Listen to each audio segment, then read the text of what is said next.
क्या हुआ सुलेखा, कुछ परेशान लग रही हो। 1-2 दिन से तुम बाहर घूमने भी नहीं आ रही हो। इधर से मैं देख रही हूँ कि तुम ज़्यादा परेशान रह रही हो और अपने चेहरे पर तो 12 बजा रखा है तुमने।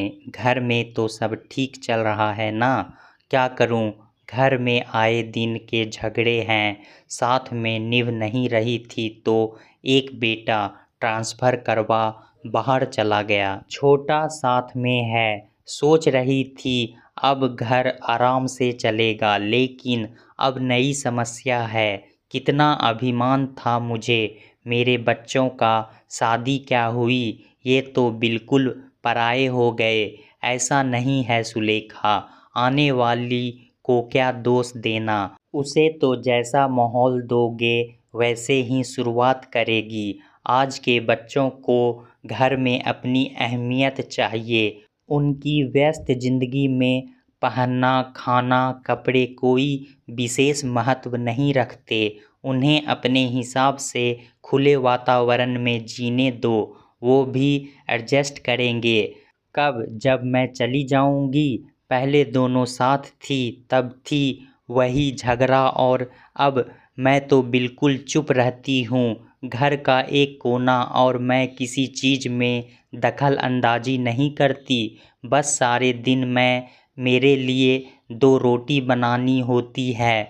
बहू स्वभाव की तेज है, शुरू से पता था।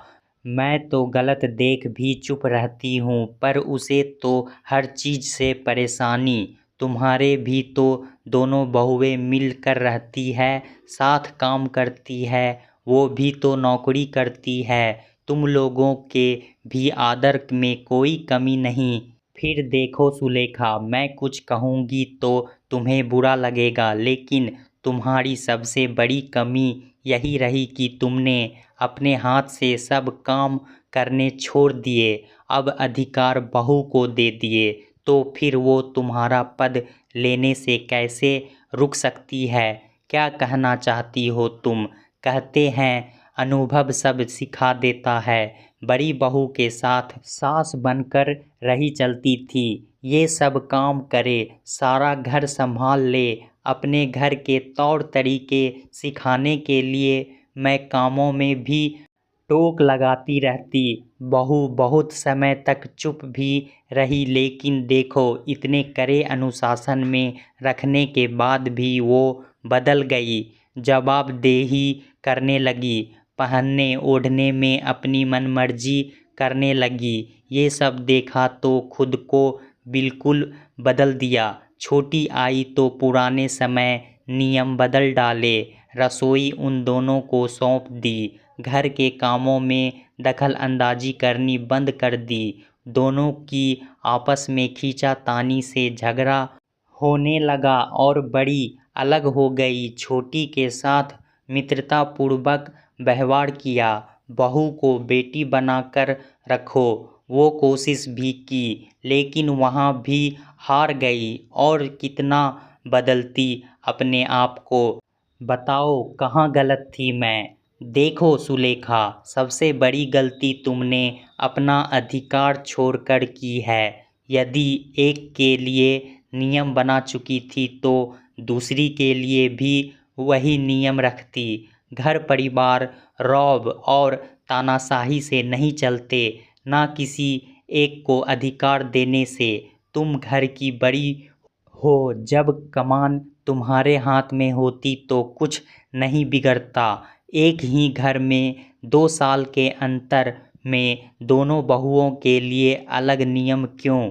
घर के कामों में हाथ बटाने से तुम्हारी आदत भी बनी रहती और अधिकार भी। अपनी 2 रोटी बनाने में शर्म कैसी? अगर वो ऐंठ भी तुमने रखी होती तो आज तुम पराश्रित नहीं होती। सबसे बड़ी बात, शादी के बाद बेटे बहुओं के हो गए कह तुमने उनसे खुद दूरी बना ली। दोष बहुओं को मत दो। अगर बड़ी और तुममें लिहाज तथा समझदारी का साथ रहा होता तो छोटी को कभी कुछ कहना ही नहीं पड़ता। बड़ी की गलती छोटी को गिना तुमने उसे बड़ा बना दिया। आत्मसम्मान तो हर एक का होता है, लेकिन बेटे उन्होंने तो बोलना ही बंद कर दिया। ऐसे कैसे? तुम्हारे अपने बच्चे हैं, 2 दिन की आई हुई क्या तुमसे ज़्यादा उन्हें समझ सकती है? रोज के कलेश, बेवजह के शिकवे शिकायतों से तंग आकर उन्होंने चुप रहना उचित समझा, और सबसे बड़ी वजह तुमने घर में किसी एक को ये अधिकार नहीं दिया कि सारे घर की जिम्मेदारी तुम्हारी है। वैसे तो ये अधिकार तुम्हारा था, तुम्हें घर के खर्चे में दोनों बेटों से बराबर का महीना का खर्चा लेना चाहिए था।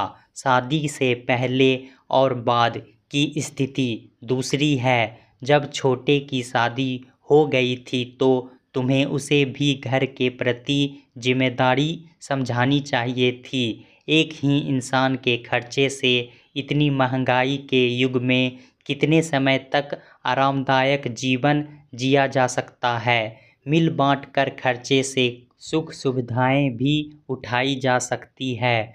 फिर कब तक किसी एक से मूर्ख बनने की उम्मीद कर सकते हो? आज मेरे घर भी 2 बेटे हैं और दोनों प्रेम से साथ रहते हैं। धीरे धीरे परिवार बढ़ रहा है, खर्चे बढ़ रहे हैं। जब पहले बेटे की शादी की तभी इन्होंने समझा दिया था, अब घर खर्चे में हाथ बटा, अपनी जिम्मेदारी उठाना सीखो। बच्चे हुए तो बड़े ने खुद व खुद पैसे बढ़ा दिए, छोटे को हमने बड़े का उदाहरण से समझाया। आज स्थिति ये है कि मिला जुला पैसा खुलकर सबकी ज़रूरतें पूरी करता है। पहनना ओढ़ना आपकी अपनी सोच है, मुझे कोई परेशानी नहीं, लेकिन इन्हें बहुएं साड़ी में सिर ढकी अच्छी लगती है। उन्होंने खुलकर अपनी बात कही। वार त्यौहार आज बिना कहे दोनों बहुएं साड़ी पहनती है। घर परिवार में जहाँ जैसा रहन सहन होता है, वैसा उस हिसाब से समायोजन बैठा लेती है। हमें क्या चाहिए, थोड़ा इन्होंने एडजस्ट किया तो सब सही है। देखो सुलेखा, बहुओं को नहीं, अपने बेटों को संस्कार सिखाओ। उन्हें सिखाने का काम तो बेटों का है। आंसू बहाकर कुछ हासिल नहीं होगा, खुद को बदलो। आज की लड़कियां हैं, इन्हें बेटी रूप में अपनाने में कोई खुशी नहीं मिलती। बहू को बहू रूप में ही अपनाओ। तुम माँ हो, सबके लिए एक सी हो। मौका पड़ने पर बहुओं की मदद कर देने से उसकी आदत नहीं बिगड़ेगी, अपितु वो तुम्हारा आदर ही करेगी। सुलेखा घर पहुंची तो 2.5 साल का बिट्टू रो रहा था। देखा तो बहू पति को खाना खिला रही थी। उसका व्रत था तो बीच में छोड़ना उचित ना समझा। सुलेखा ने देखा बच्चा भूखा है तो फटाफट जा हाथ धो बहू से बोली, लाओ रोटी मैं बनाती हूँ, तुम बिट्टू को देखो। बहू के आश्चर्य की सीमा ना थी। थोड़ी देर में पति से बोली, देखो ये चुप नहीं हो रहा। आपकी मम्मी के खाने का समय हो गया है, इसे थोड़ी देर आप ले लो तो मैं उनकी 2 रोटी सेक दूं। नहीं, अभी प्रवचन शुरू हो जाए। रसोई में पहुंची तो देखा माँ ने बहू और खुद की रोटी बना स्लैब साफ कर दी है। बहू भी मंत्रमुग्ध हो गई। दोनों जो साथ बैठती भी नहीं थी, आज बहू साथ में खाना लगा आई। आओ अम्मा, पहले खाना खा लेते हैं। छोटी सी शुरुआत ने रंग दिखाया तो बड़े बदलाव की ओर कदम क्यों नहीं बढ़ाएं।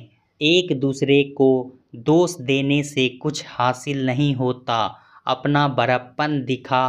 परिवार में समायोजन के तरीके ढूंढने चाहिए। किसी तीसरे के हिसाब से अपना घर ना चलाएं। अपने बुद्धि विवेक से अपने घर की शांति और खुशियां ढूंढें। दोस्तों, सासों को अपने घर की जिम्मेदारी अपने हाथ में रखना चाहिए, जिसके कारण कोई भेदभाव ना हो सके। जैसे सुलेखा जी ने अपने बड़े बेटे की शादी की, तुरंत ही पूरे घर की जिम्मेदारी अपनी बहू पर डाल दी, यहाँ तक कि बहू को अपने घर के माहौल में ढलने तक का मौका नहीं दिया गया, जिसके कारण बहू को लगने लगा कि मैं सबकी गुलामी कर रही हूँ। इस दरमियान सुलेखा जी ने छोटे बेटे की भी शादी कर दी और छोटी बहू के लिए कोई नियम कोई कायदा नहीं रखा। इस कारण से आए दिन घर में कलेश बढ़ता गया। तभी सुलेखा जी के बड़े बेटे ने अपना ट्रांसफ़र दूसरे शहर में करवा लिया। अगर सुलेखा जी ने दोनों बहुओं के लिए समान रीति रिवाज समान नियम बनाए होते तो सुलेखा जी को यह दिन ना देखना पड़ता।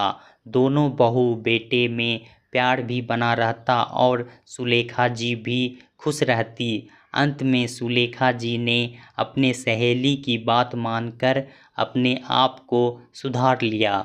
दोस्तों, कहानी कैसा लगा हमें कमेंट में ज़रूर बताएं। इसी तरह की पारिवारिक कहानी सुनने के लिए हमारे चैनल को सब्सक्राइब ज़रूर करें। धन्यवाद।